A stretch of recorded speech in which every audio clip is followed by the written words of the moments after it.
তো এই তৃতীয় প্রশ্ন ছিল যে ভগবান কি কি অবতার গ্রহণ করেছেন। তৃতীয় প্রশ্ন নয়, এটা পঞ্চম প্রশ্ন, কিন্তু ওই তৃতীয়, চতুর্থ আর ষষ্ঠটা পরে বলবে।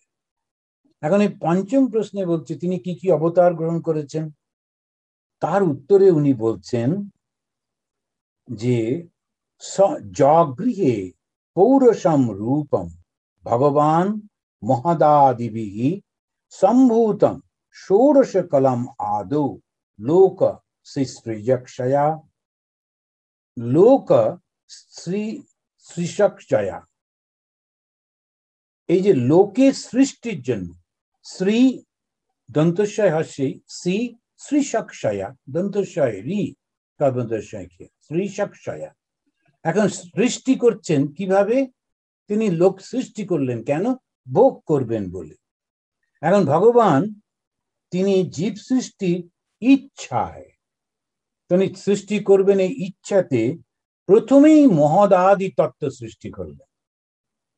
প্রথম ইচ্ছা হচ্ছে উনি জীব সৃষ্টি করবেন, কিন্তু জীব সৃষ্টিটা পরে করবেন, আগে তার জন্য বাড়িঘর বানিয়ে দিচ্ছেন। এখানে একটি ছেলে ছিল, ও আমারই শিষ্য, এসে প্রণাম করলেন, কোথায় যাচ্ছ? বললো ইন্ডিয়ায় যাচ্ছি বিয়ে করতে। বাহ, তো খুব ভালো। তো তুমি তো সেই ছোট্ট একটা ঘরে থাকো, বিয়ে করে তারপরে কি করবে? না, আমি বাড়ি একটা কিনে ফেলেছি। আচ্ছা, যাবো। আগে একটা বাড়ি কিনে রেখেছে, তারপরে একটা গাড়িও কিনেছে, নতুন গাড়ি আগে ছিল, একটা কিনেছে, সব রেডি টেডি করে বিয়ে করতে যাচ্ছে।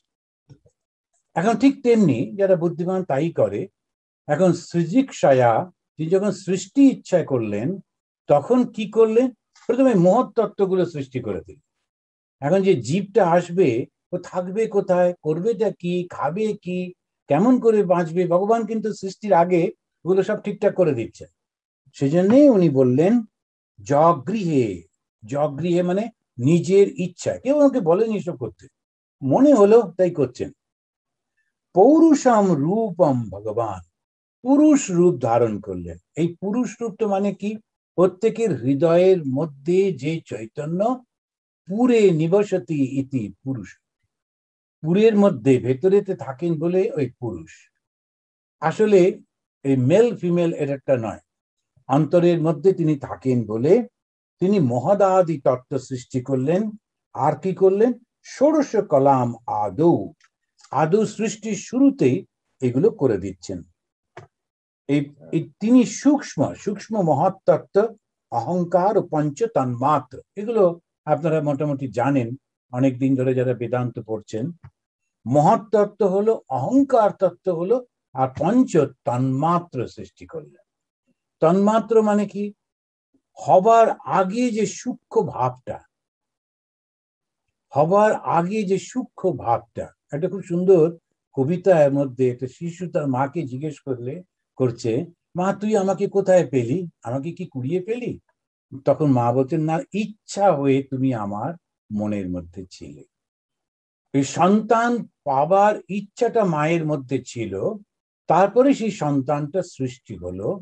এই যে ইচ্ছাটা, এই যে সূক্ষ্ম ভাবটা, কোথাও তার শারীরিক কোনো কিছু নেই, শুধু ইচ্ছাটা রয়েছে, তখন সেইটাকেই বলছে যে তন্মাত্র।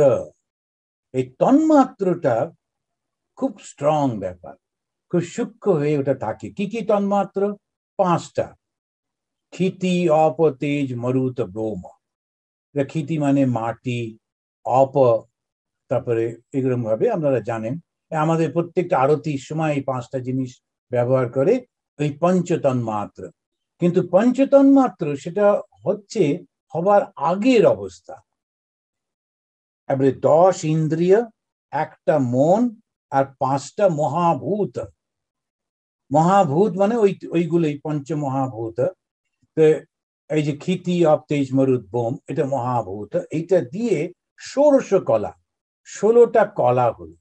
দেখবেন এই যখন পুজো হয়, দুর্গা পুজো টুজো, তখন এই ষোড়শ প্রচারে, ষোড়শ প্রচার মানে কি? 16টা উপচার থাকে। 16টা উপচার, তার মধ্যে একটা ধুতি রয়েছে বা একটা বস্ত্র থাকে, তারপরে খাদ্য থাকে, জল থাকে, ফুল থাকে, ধূপ থাকে, তারপরে আলো থাকে, এইসব 16টা বস্তু থাকে। তেমনি এই ষোড়শ কলা দিয়ে, এই ষোড়শ প্রচার কেন করা হলো? ষোড়শ কলা ভগবান সৃষ্টি করলেন এই ষোড়শ কলা দিয়ে। ষোড়শ কলাটা কি? 10টা ইন্দ্রিয়, 5টা কর্মেন্দ্রিয়, 5টা জ্ঞানেন্দ্রিয়, তারপরে মন একটা রয়েছে, আর 5টা এই মহাভূত। এই ষোড়শ কলা দিয়ে সৃষ্টি করলেন। করবার পর ভাগবতের প্রথম স্কন্ধ 3য় অধ্যায় শুরু থেকে তিনি বিভিন্ন রূপে অবতারত্বের কথা বলছেন। তবে এই যে অবতার আর আমরা যে দশাবতার বলি, তার মধ্যে অনেকটা পার্থক্য আছে। এটা অনেক অবতারের কথা বলছে। তো সর্বপ্রথম তিনি কি করলেন? বিশ্বম সৃজাম পতিহি ব্রহ্মা আসিত। এবার তিনি নিজে তো সৃষ্টি করবেন না, তখন তিনি কি করলেন? তিনি নিজেই ব্রহ্মাকে সৃষ্টি করলেন। নারায়ণ স্বয়ং আমাদের, তখন আমরা কল্পনা করি একটা ক্ষীর সমুদ্র। ক্ষীর সমুদ্র কেন? তার কারণ হচ্ছে, এটা কারণ মানে সব থেকে দামি। এমনি জল, সেটাকে না বলে যেন দুধটা জমে ক্ষীর হয়ে রয়েছে, দুধটা তো দামি জলের থেকে। সেইটার উপরে ভগবান শুয়ে আছেন। কিসের উপরে? সাপের উপরে শুয়ে আছে, বাসুকি। এই বাসুকিটাকে আসলে যোগযুক্ত হয়ে আছেন। যখন সৃষ্টি করছেন, তো সৃষ্টির আগে মন কিন্তু সেই একেবারে অদ্বৈত তত্ত্বের মধ্যে রয়েছে। সেই জন্য তিনি ওই সাপ মানে হচ্ছে যোগের চিহ্ন। ওই হিন্দুরা এত বেশি সিম্বল ব্যবহার করেছে, এখন নিজেরাই কনফিউজড হয়ে গেছে।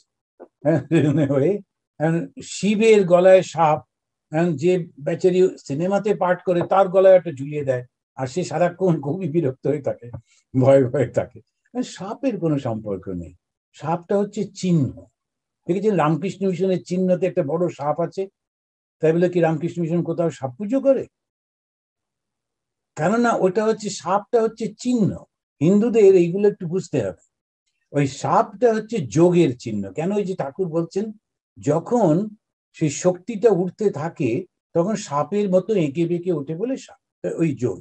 তা ভগবান বিষ্ণু তিনি যোগযুক্ত হয়ে সাপের উপরে তিনি শুয়ে রয়েছেন, ক্ষীর সমুদ্রের উপরে। এবার তিনি চিন্তা করছেন সৃষ্টি করব। তার সৃষ্টিটা এই নাভি থেকে হচ্ছে। সে নাভির থেকে একটা কমল সৃষ্টি হয়ে, ওর উপরে কে সৃষ্টি হলো? প্রথম সৃষ্টি হচ্ছেন ব্রহ্মা। এবারে ব্রহ্মার রূপটা যদি দেখেন, ব্রহ্মা কিন্তু লাল একেবারে দেখতে। বিশেষ করে আমরা ব্রহ্মা ঠিক জানি না, কেননা ব্রহ্মার অত পুজো হয় না। ব্রহ্মার 4টে মুখ। কেন 4টে মুখ? কেননা 4টে বেদ আছে বলে। ওই আবার সিম্বল। তো এই যে রাবণকে বলা হয় দশমুখ রাবণ, এটা বিভৎস দেখাচ্ছে, তা কিন্তু না। রাবণের, ওকে বলা হচ্ছে দশ মাথা, দশমুণ্ড। কেন দশমুণ্ড? 10টা লোকের বুদ্ধি রাখতো, সেই জন্যে 10টা লোককে একত্রিত করলে যা হবে সেইটা হচ্ছে রাবণ। এত বুদ্ধি ছিল। যেমন স্বামী বিবেকানন্দ সম্পর্কে হার্ভার্ডের প্রফেসর তিনি যখন লিখলেন, এই আমাদের ইউনিভার্সিটির যত প্রফেসরকে এক করলেও এর বুদ্ধির কাছে আমরা কেউ না। এখন সেই রকম ভাবে যে 10টা লোককে এক করলে যে বুদ্ধি হয়, সেইটা হচ্ছে ওই রাবণের। এখানে ওই তিনি ওইরকম ভাবে রয়েছেন, 4টে মাথা আর রক্তবর্ণ এই দেবতা সৃষ্টি হলো। উনি হচ্ছেন ব্রহ্মা। তো স্বয়ং নারায়ণ এবারে ব্রহ্মাকে সৃষ্টি করে বললেন, তোমার মধ্যে জ্ঞান দিলাম। এই জ্ঞান হচ্ছে 4টে বেদ, ঋক, সাম, যজু, অথর্ব।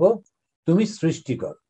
তা ব্রহ্মা সৃষ্টি কি করে করবেন? প্রত্যেকটা সৃষ্টির আগে শক্তি প্রয়োজন হয়।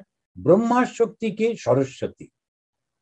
আমরা বলি ব্রহ্মার স্ত্রীকে, ব্রহ্মার স্ত্রী হচ্ছেন সরস্বতী। এবার জ্ঞানের দেবী, তিনি ওই জ্ঞানটা দেবেন বলে ব্রহ্মার সঙ্গে যুক্ত হলে। দেখুন প্রত্যেকটা যদি আমরা লক্ষ্য করে দেখি, সবকিছু সিম্বল দিয়ে বোঝাচ্ছেন। এরপরেতে সেই ভগবান সৃষ্টি করছেন।